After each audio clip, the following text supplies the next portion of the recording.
wabarakatuh. Al-Fatihah dari Rasulullah Muhammad bin Abdullah wa ala alihi wa sahbihi wa man tabi'ahum bi ihsan ila wa ala alihi wa sahbihi wa ajdadina salihin. ثم إلى سيدنا الإمام أستاذنا البركة الإمام الكتب الحاج عبد الرحمن بن أحمد بن الجليل السجاد ومن حج بركة بن هاجر الفشال وبن حبيب علي بن عبد الرحمن السجاد ووصولهم وفرحهم ومن انتسب إليهم وبالحب عليهم أجمعين. وثم إلى سيدنا الإمام العلي بالله الإمام أستاذنا البركة الحبيب عمر بن عبد الرحمن السجاد وأستاذ حاج مصلحة بنت حاج محمد جنيدي وابنها الحبيب السجاد بن عمر بن عبد الرحمن السجاد وشرف ظهر بنت الحبيب عمر بن عبد الرحمن السجاد ووصولهم وفرحهم وبالحب عليهم أجمعين ومن انتسب إليهم. وثم إلى سيدنا الإمام العلي بالله الحبيب سالم بن طه الحبيب الحبيب طه بن جعفر الحبيب الحبيب محمد بن حسين بن صالح العطاس. وثم إلى سيدنا الإمام بن القرطاس الحبيب عبد الله بن محسن العطاس. وثم إلى سيدنا الإمام العلي بالله الحبيب عبد الله بن حسين بن العطاس الحبيب عمر بن محمد بن العطاس ووصلهم وفرحهم وذلك عليهم أجمعين ومن انتسب إليهم. وثم إلى سيدنا الإمام العلي بالله الحبيب عباس بن أبي بكر العدروس. وثم إلى أستاذنا البركة الأستاذ الشيخي السيد عبد الله العرافي ووصلهما وفرحهما ومن انتسب إليهما وذلك عليهم أجمعين أن الله تعالى تكشف بالرحمة والمغفرة. وثم إلى سيد الجد بن الحبيب حسن بن محمد العطاس وجدة شريفة زينب بن صالح العطاس وابن محمود الحبيب محمد بن حسن العطاس ووصولهم وفرحهم ومن انتسب إليهم وذلك عليهم أجمعين أن الله تعالى يغفر لنا ويرحمهم ويعلم في الجنة ومن يسر لهم ومن وعلم بركاته وبركاته في الدنيا والآخرة. وأن الله تعالى يبلغنا حوائجنا من حوائج الدنيوية والأخروية والحسية والمعنوية الظاهرة والخافية. وأن الله تعالى يدخل نياتنا في نيتهم وعملنا في عملهم وأخلاقنا في أخلاقهم ولسانتنا في لسانتهم وقلوبنا في قلوبهم ودعاءنا في دعائهم ورجاءنا في رجائهم ومطالبنا في مطالبهم ومقاصدنا في مقاصدهم. الفاتحة على هذه النية من خير الدنيا والآخرة وإلى حضرة النبي محمد صلى الله عليه وسلم. الفاتحة. أعوذ بالله من الشيطان الرجيم. بسم الله الرحمن الرحيم. الحمد لله رب العالمين الرحمن الرحيم مالك يوم الدين إياك نعبد وإياك نستعين اهدنا الصراط المستقيم صراط الذين أنعمت عليهم غير المغضوب عليهم ولا الضالين. رب اغفر لي ولوالدي آمين. بسم الله الرحمن الرحيم. الفاتحة لله رسول الله محمد بن عبد الله وعلى آله وسلم وعلى آله وصحبه وعلى آله وصحبه وسلم وصالحين. وثم إلى حضرة أستاذ الشيخ الأستاذ عارف الرحمن وعاذ وجميع ذريته وأجداده وأصوله وفروعهم وخصوصا إلى روح صاحب هذا الكتاب السيد الحاج عبد الرحمن السجاف بن حسين السجاف وإلى حضرة النبي محمد صلى الله عليه وسلم. الفاتحة. أعوذ بالله من الشيطان الرجيم. بسم الله الرحمن الرحيم. الحمد لله رب العالمين الرحمن الرحيم مالك يوم الدين إياك نعبد وإياك نستعين اهدنا الصراط المستقيم صراط الذين أنعمت عليهم غير المغضوب عليهم ولا الضالين. رب اغفر لي ولوالدي آمين. السلام عليكم ورحمة الله وبركاته. Alhamdulillahirabbil alamin. Segala puji hanyalah milik Allah Subhanahu wa taala, di mana Allah taala masih mengumpulkan kita semua, memberikan hidayah taufik sehingga kita bisa berkumpul di majelis yang mulia ini guna untuk menuntut ilmu Allah Subhanahu wa taala dan mendapatkan keridhaan yang di dunia wa dunia wal akhirah. Jamaah sekalian, bapak-bapak, ibu-ibu, para remaja semuanya, mudah-mudahan Allah Ta'ala panjangkan usia kita semua yang hadir sehat walafiat, dimudahkan rezekinya, dimudahkan segala urusannya, dan wafat dalam keadaan husnul khatimah. Hadirin, Al-Imam Qutb bin Irsyad wa Ghawthul Ibad wal Bilad, Sahib Ratibul Haddad, Sayyidul Imam Al-Habib Abdullah bin Alwi bin Muhammad Al-Haddad. Beliau bilang min asbabil futuh intizaru syuyukh, ya. Min asbabil futuh intizaru syuyukh. Salah satu amalan agar kita bisa mendapatkan futuh. Futuh itu apa? Fatahat, artinya membuka. Futuh itu Allah mudahkan seseorang untuk memahami ilmu. Belajar bertahun-tahun, 10 tahun, tapi nggak dapat futuh. nggak bakalan dapat di ilmu. Jadi yang sekarang antum lihat para ulama-ulama yang mereka berdakwah, buka kitab, ceramah dan lain sebagainya, mereka mondok, adalah orang-orang yang sudah mendapatkan futuh. Kalau nggak mendapatkan futuh, dia nggak bakal bisa memahami ilmu. Kalau nggak bisa memahami ilmu, bagaimana mungkin dia bisa berdakwah? Jadi futuh itu di saat kita menuntut ilmu penting. Bagaimana Bib cara kita bisa mendapatkan futuh tersebut? Imamul Haddad bilang salah satu amalan agar kita bisa mendapatkan futuh, cepat memahami ilmu, intizarus syuyukh. Sebelum guru datang kita udah nungguin duluan.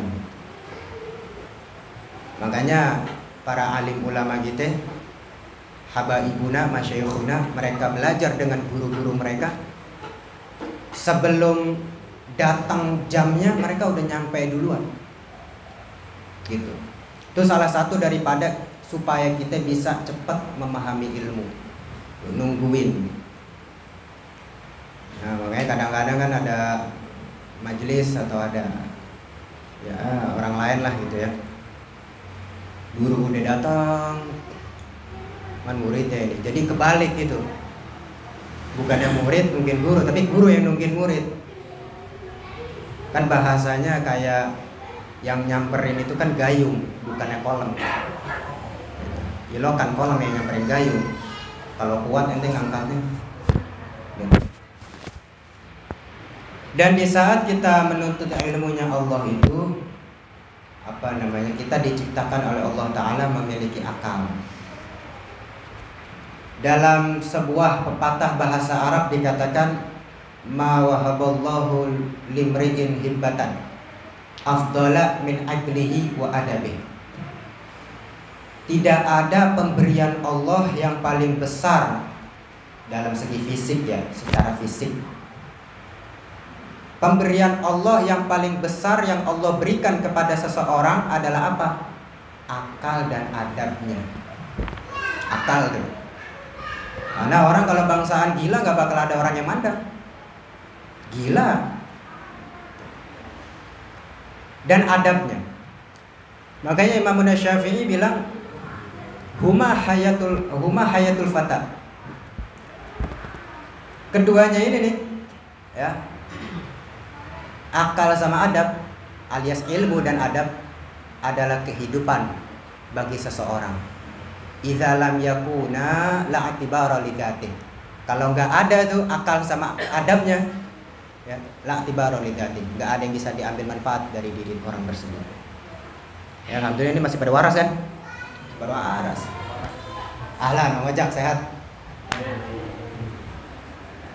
Pada waras semuanya nih. Alhamdulillah, ni'matul aqal luar biasa, Masya Allah ya. Ma yaqa'un nadam illa indal adam. Kita bisa ngerasa nyesel kalau nggak ada. Lagi sehat, boro-boro kita mikirin sakit. Lempangan udah sakit, Masya Allah sehat, berharga banget ya. Berharga sehat.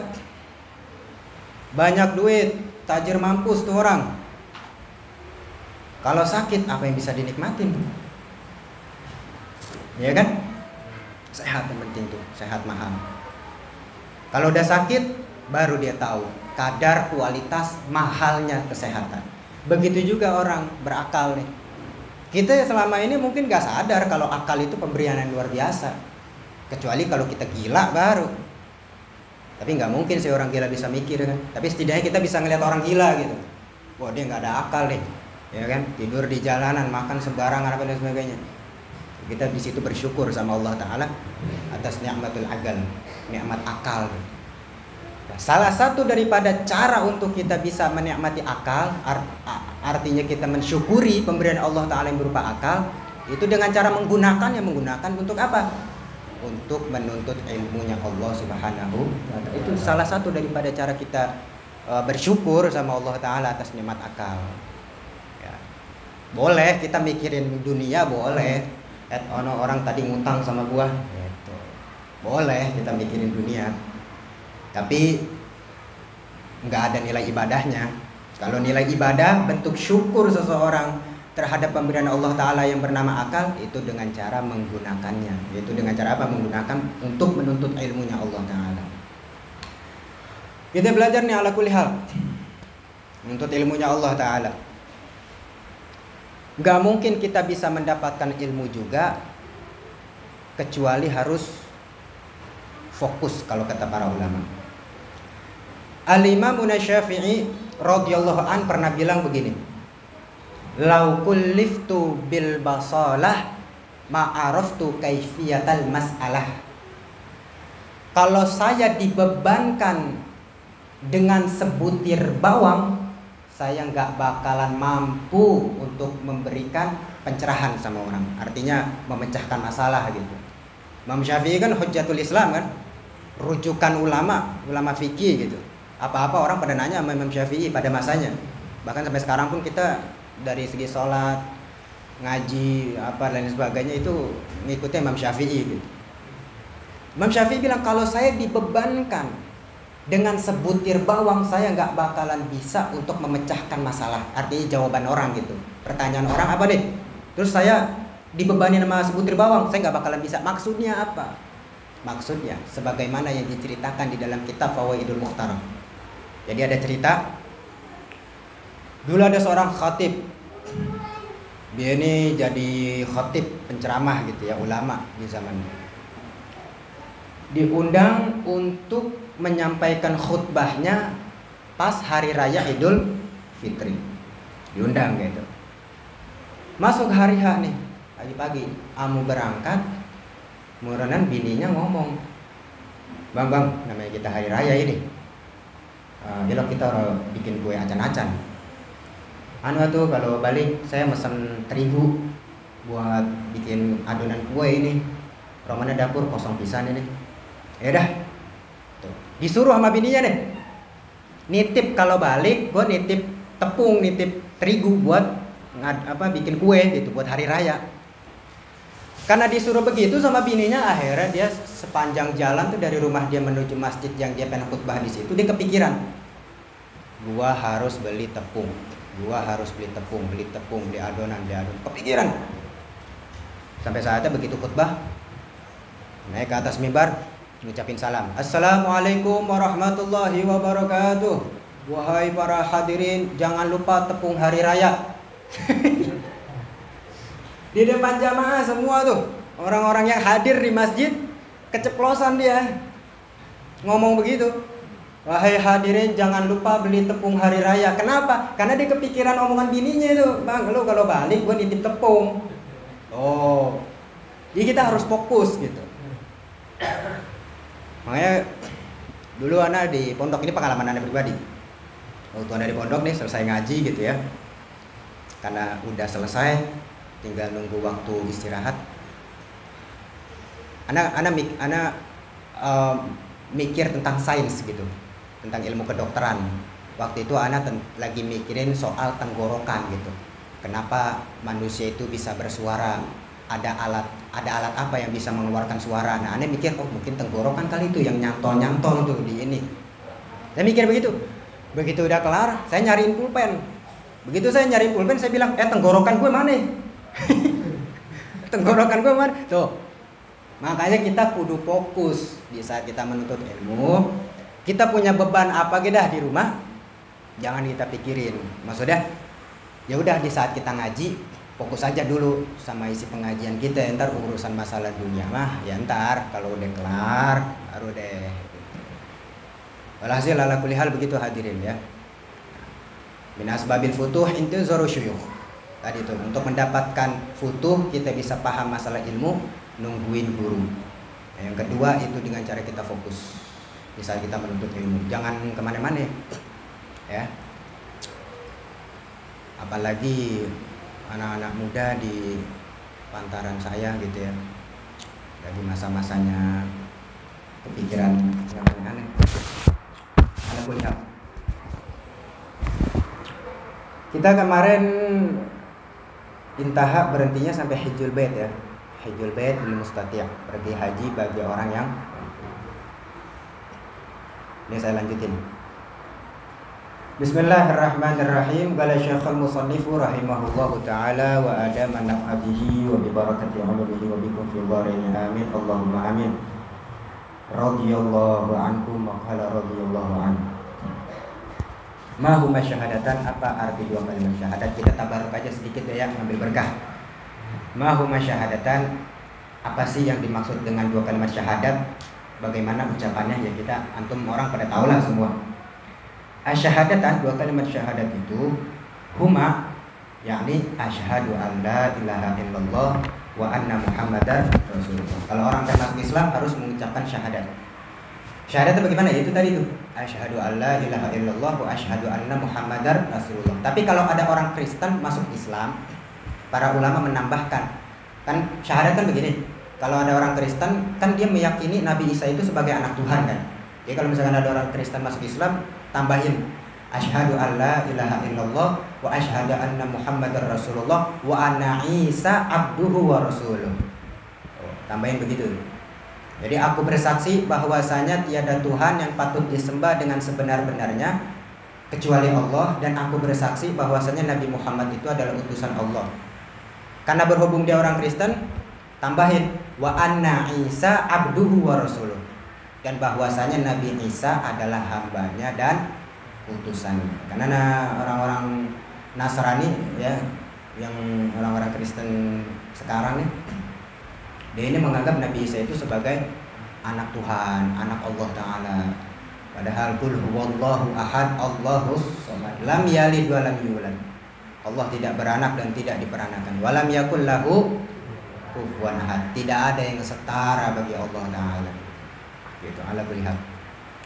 Makanya nanti di akhirat nggak ada orang yang lepas dari semua pertanyaan, wala hatta dia seorang nabi dan rasul.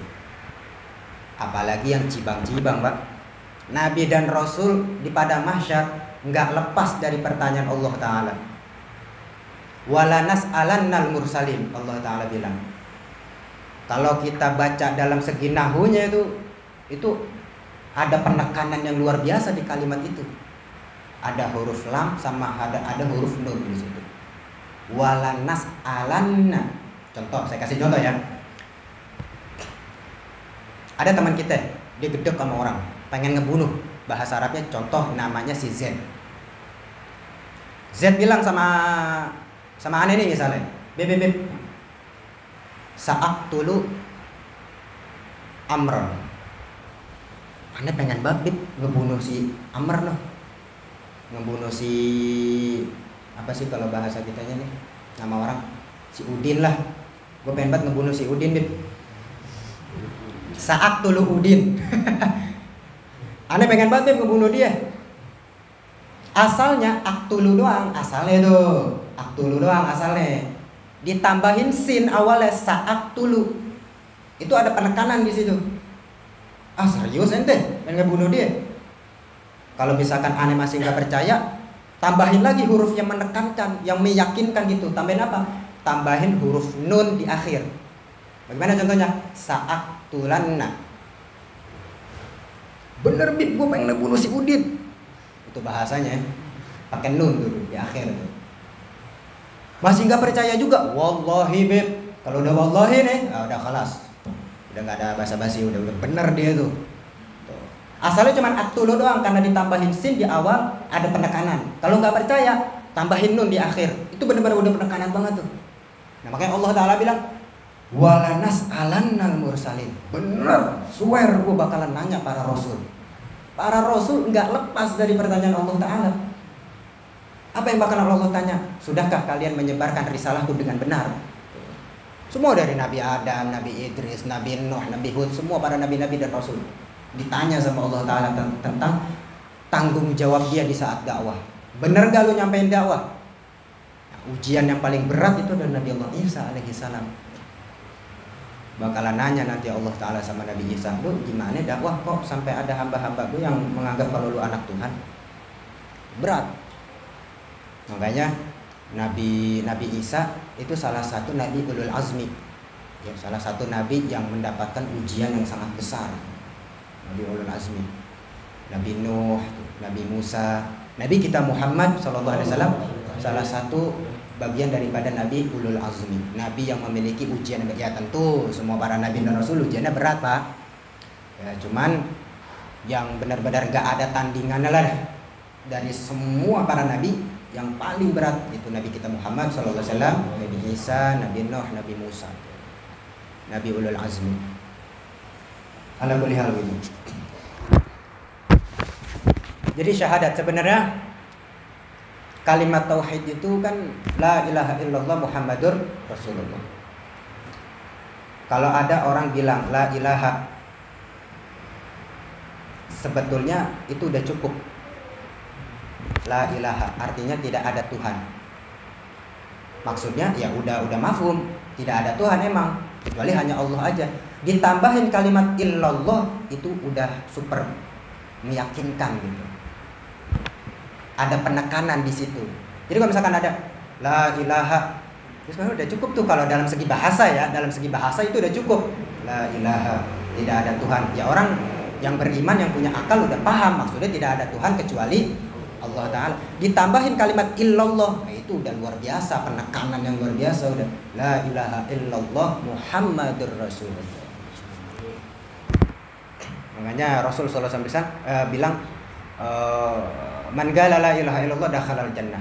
Barang siapa yang mengucapkan la ilaha illallah pasti masuk dalam surga. Di situ kan menggunakan fi'il madhi itu. Fi'il madhi kata kerja yang sudah lalu. Fi'il madhi itu kata kerja yang sudah lalu. Di situ menggunakan fi'il madhi dakhalal jannah. Masuk surga aja belum, tapi Nabi udah bilang seolah-olah kita masuk surga gitu. Padahal kan kita belum tahu surga bagaimana. Tapi Nabi bilang di situ menggunakan fi'il madhi. Barang siapa yang mengucapkan la ilaha illallah masuk ke dalam surga. Kalau dalam segi bahasa lah, gua masuk surga aja belum. Sedangkan fi'il madhi kan kata kerja yang menjelaskan masa lalu gitu. Itu maksudnya apa? Itu adalah suatu penekanan bahwasanya orang yang mengucapkan la ilaha illallah Muhammadur Rasulullah pasti dia masuk dalam surganya Allah Subhanahu wa taala. Alhamdulillah. Ya tadi syahadat adalah asyhadu alla ilaha illallah wa asyhadu anna Muhammadar Rasulullah.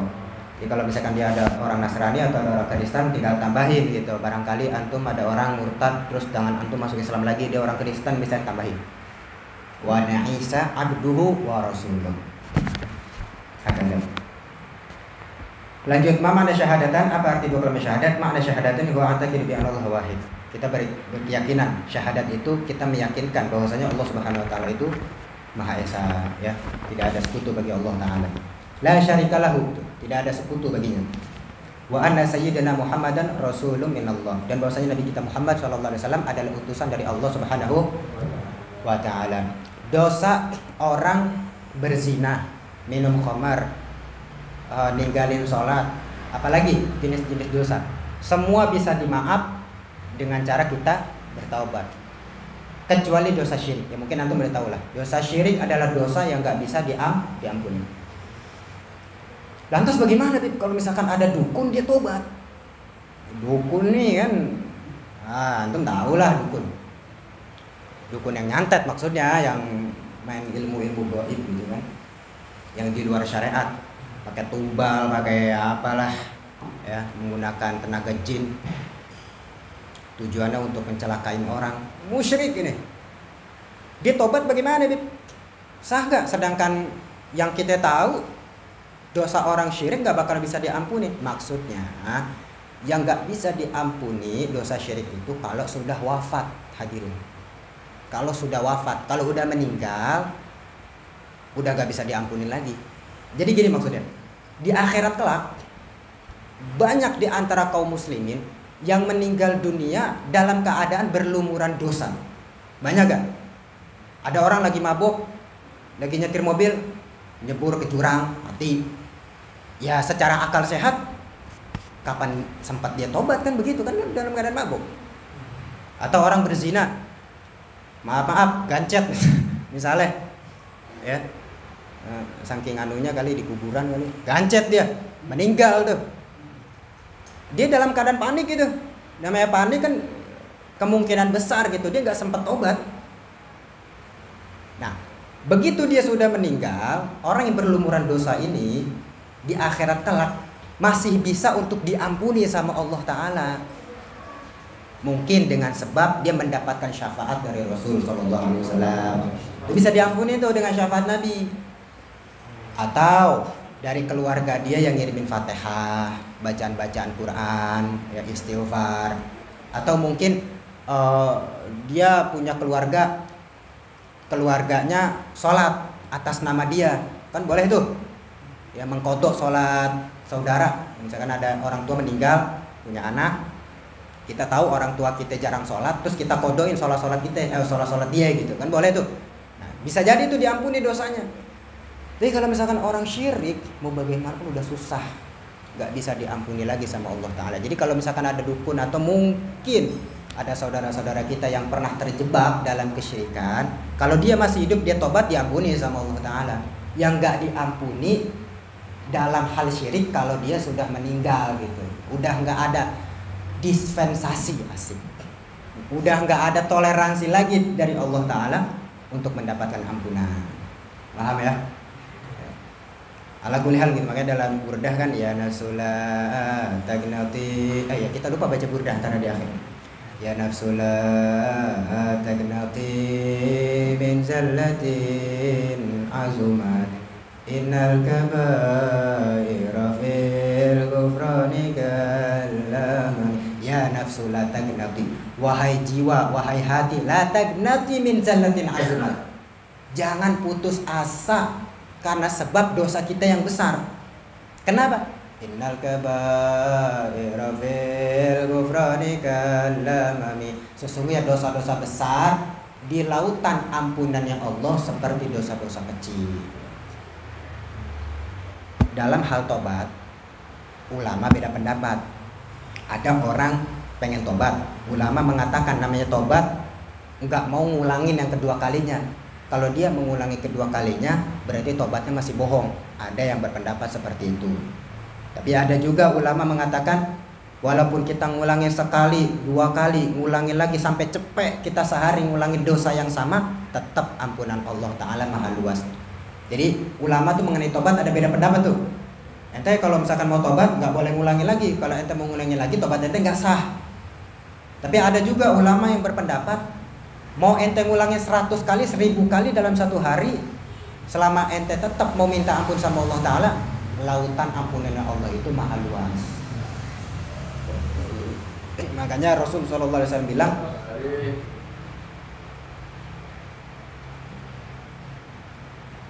seseorang yang paling Allah Ta'ala cintai, ahabul asya, ahabul ibad ilallahi ta'ala, seorang hamba yang paling Allah Ta'ala cinta adalah seseorang yang masih muda tapi udah tobat.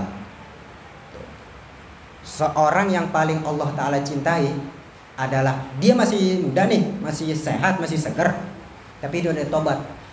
Tapi sesuatu yang paling Allah Ta'ala benci, orang yang sudah tua tapi masih menetap dalam kemaksiatannya.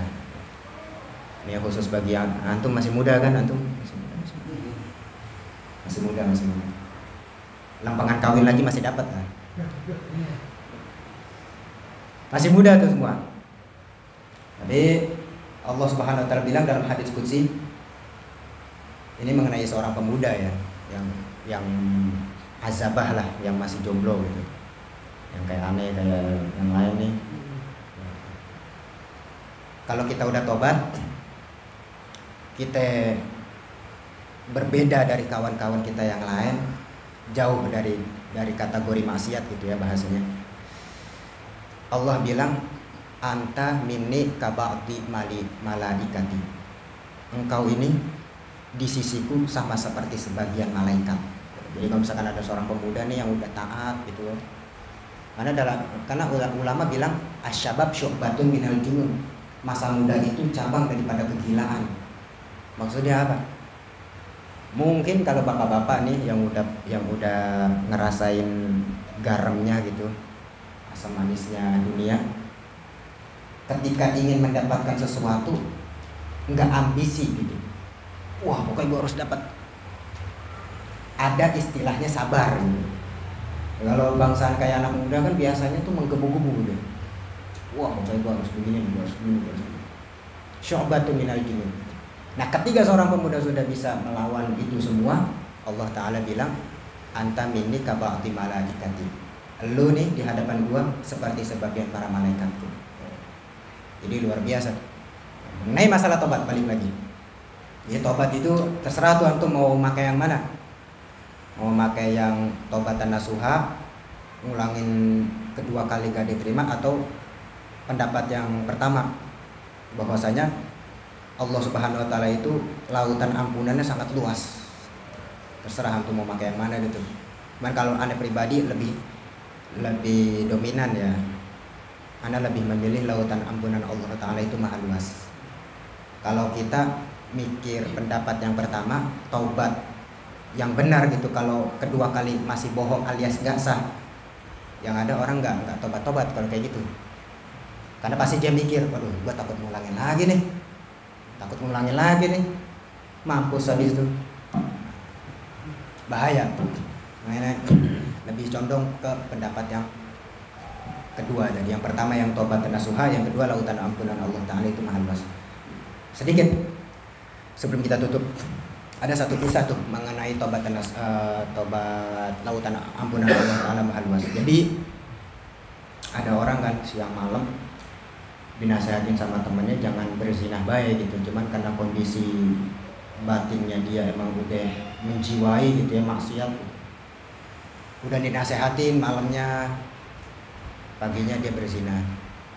Terus malamnya dia tobat, paginya dia berzina. Malamnya dia tobat, paginya dia berzina.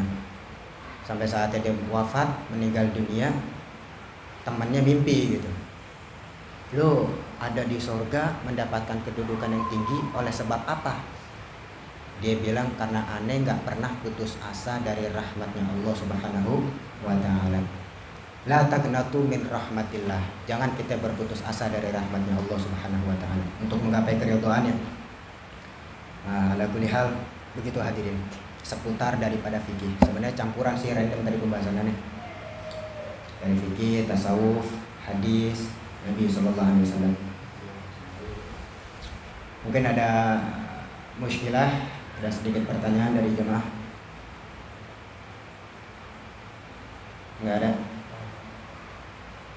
Ya kan. Kita tutup pengajian kita dengan qasidah burda ya. Tadi karena di awal kita lupa.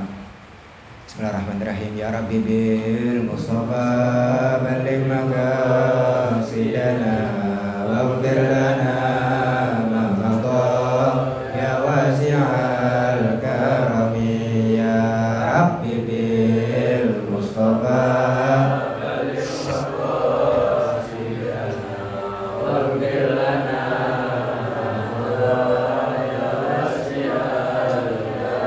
ya Rahman kal-iman liman aludhu bihi siwaka inda hululil hadithil amimi. Ya Rabbi bil Mustafa balik maqasidana waghfir lana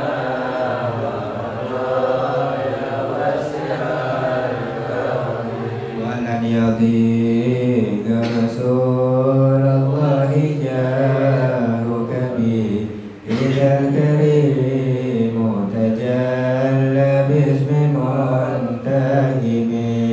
Ya Rabbi bil Mustafa balik maqasidana waghfir lana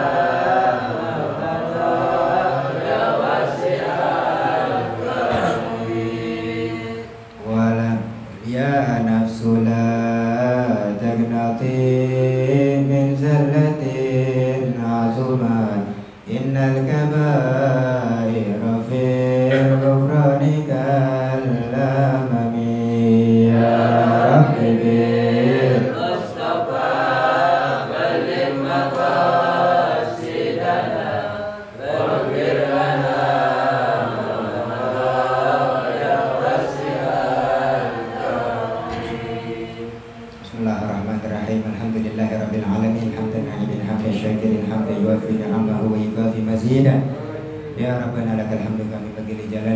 ولعظيم سلطانك اللهم صل على نور الأنوار وسر الأسرار وتلك الأغيار مفتاح باب اليسر سيدنا محمد المختار وآله الأطهار وأصحابه الأخيار عدد نعم الله ويمطاله اللهم صل وسلم على سيدنا محمد وعلى آل سيدنا محمد اللهم ارزقنا علما نافعا وعملا متقبلا ورزقا طيبا اللهم إنا نسألك صحة كتابها وطول عون بحسن عمل ورزقا واسعا لا تعذبنا عليه اللهم يا محاول الأحوال حاول أحوالنا لأحسن الحال ونجنا من عمل أهل الضلال وفعل الجهال بحولك وقوتك يا عزيز يا متعال اللهم اجعلنا محبوبا في قلوب عبادك وعزيزا في عيونهم واجعلنا وجيها في الدنيا والآخرة ومن المقربين يا كثير النوال يا حسن الفعال يا قائما بلا زوال يا مبدعا بلا مثال لك الحمد ولك المنة ولك الشرف على كل حال ربنا تقبل منا دعاءنا ولا تخيب رجاءنا واختم بصالحات أعمالنا وأجلنا واختم بصالحات أعمالنا وأجلنا واختم بصالحات أعمالنا وأجلنا واختم بصالحات أعمالنا وأجلنا يا فرج الهم كشف الغم يا من عبده يا غفر الرحم ربنا تقبل منا إنك أنت السميع العليم وتب علينا إنك أنت التواب الرحيم ربنا آتنا من لدنك رحمة وهيئ لنا من أمرنا رشدا وهيئ لنا من أمرنا رشدا وهيئ لنا من أمرنا رشدا ربي فانفعنا ببركتهم واهدنا الحسنى بحرمتهم وأمنا في طريقتهم ومعافاتنا من الفتن ربنا آتنا في الدنيا حسنة وفي الآخرة حسنة وقنا عذاب النار وصلى الله على سيدنا محمد وعلى آله وصحبه وسلم الحمد لله رب العالمين الحمد لله على نعم الله الحمد لله على بركات الله الحمد لله حمدا يوافي نعمه ويكافئ مزيدا والحمد لله رب العالمين يا رسول الله سلام عليك يا رفيع الشأن والدرج يا رسول الله سلام عليك يا رفيع الشأن والدرج يا رسول الله سلام عليك يا رفيع الشأن والدرج اللهم صل وسلم وبارك عليه وعلى آله والعفو منكم السلام عليكم ورحمة الله وبركاته.